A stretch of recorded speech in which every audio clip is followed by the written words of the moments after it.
Hey, welcome back to another episode of Life After Divorce. I am your host, Chris, and this is episode 15 today, and we're going to talk about the dating world. So I've been dating for a while, and I'm ready to start getting into a serious relationship with this individual. Chris, what do I expect next, or what happens after that? And that's actually a question that I've gotten from a few different folks as well. By no means am I an expert. It's not like I've been in super serious relationships with a bunch of different women since my divorce. It, quite honestly, has only happened to me once where I've gotten that serious with somebody, but it has happened. I have talked to several others that have been in serious relationships and failed serious relationships as well. So got a little bit of background to share with you about that. So when you get into a serious relationship with somebody, so you've been dating, casually dating other folks and gone to dinner, gone to coffee, blah, blah, blah. That's not what I'm talking about, casual dating. I'm talking about a serious relationship with someone that you want to take to the next level, get to intimately know. We spend a lot of time together. I want to bring my children into the fold. She wants to bring her children into the fold, or women, he wants to bring his children into the fold. That type of serious relationship. That's what I'm talking about. When you are casually dating, your ex doesn't care, whoop-dee, big deal. They're probably doing the same thing. However, when you decide to start having a serious relationship with someone, your ex will guaranteed care. And it's not because they want to be with you, because the marriage has been long over by this point. Like, you don't either one want to be with each other. We've all established that. Great. But when you get into a serious relationship with somebody, 9 times out of 10, your ex is going to care. Not because they want you back. They just don't want you with somebody else. So keep that in mind as well.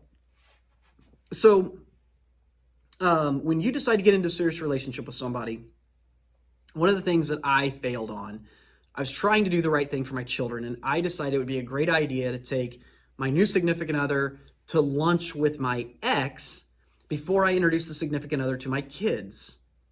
Not a great idea. Actually, a bad idea. Let's just say it that way. I was doing it because I wanted to let my ex know this is the person that's going to be around our children going forward. Doesn't work out well. I would either recommend coffee or a very short, intimate meeting somewhere, not lunch where we're all sitting together for an hour, because that can be torturous for everybody. It could also be a big disaster because your ex is going to, display, his or her stance and why they're a great individual and why they're a great parent. Probably going to put the significant other on edge and to the defense, because they want to explain why they're a good person and a good parent and a great individual. It's going to put you on edge because you want everybody to be cordial and happy, and just don't do it. So a big thing about, deciding to bring the children into the play is, and I've gotten asked this, and I've asked others, like, at what point do you bring children into the fold in your relationship? There's not really a great answer for that. The biggest thing is baseline and build a great foundation for your relationship first. Spend several months getting to know each other and the nuances of what makes her tick, the nuances of for you or for her what makes me tick, and vice versa, men and women.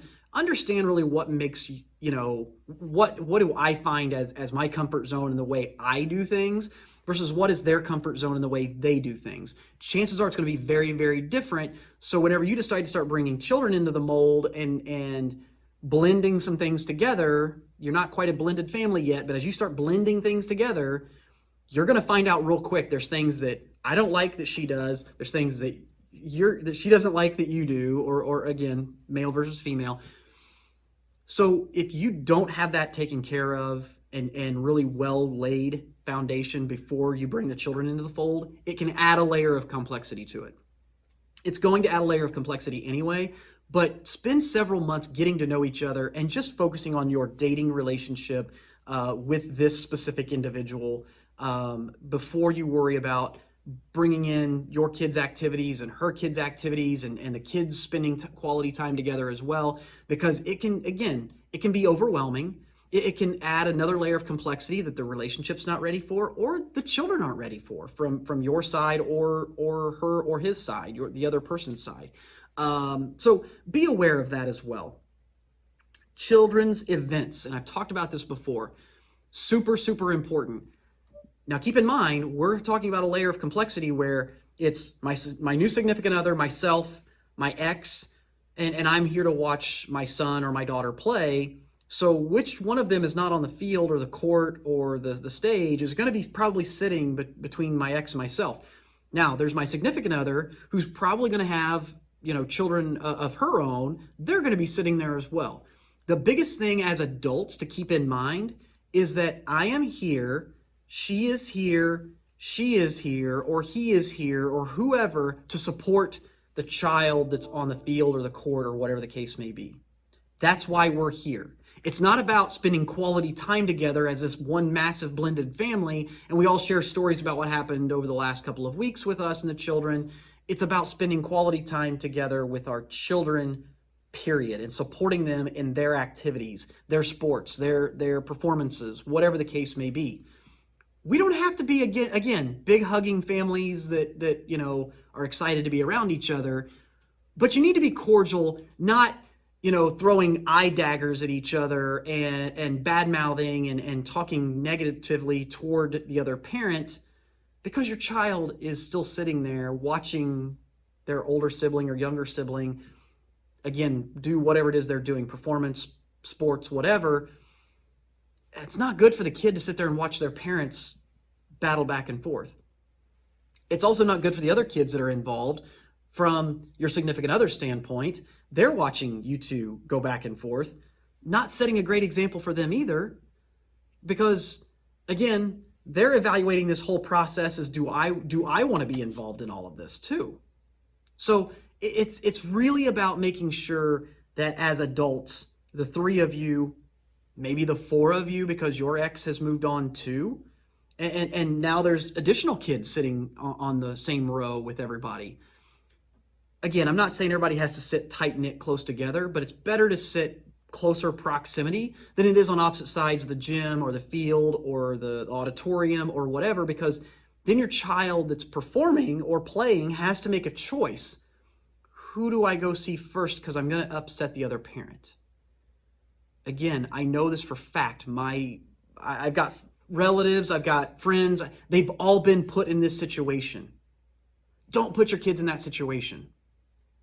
It's okay to sit in close proximity. It doesn't mean we all have to sit close to each other and be one big hugging family. So keep that in mind. I'm going to stop there for today. Be back next week with more information. I don't know yet which direction we're going to go yet. We'll see what happens. But really enjoy, again, all the feedback and those that have been watching. Trying to keep this consistent and rolling these videos out on a weekly basis, doing the best I can. But again, hit the email up if you have questions. Look forward to talking to you next time. Until then, have a blessed day and a joy-filled life. Thanks.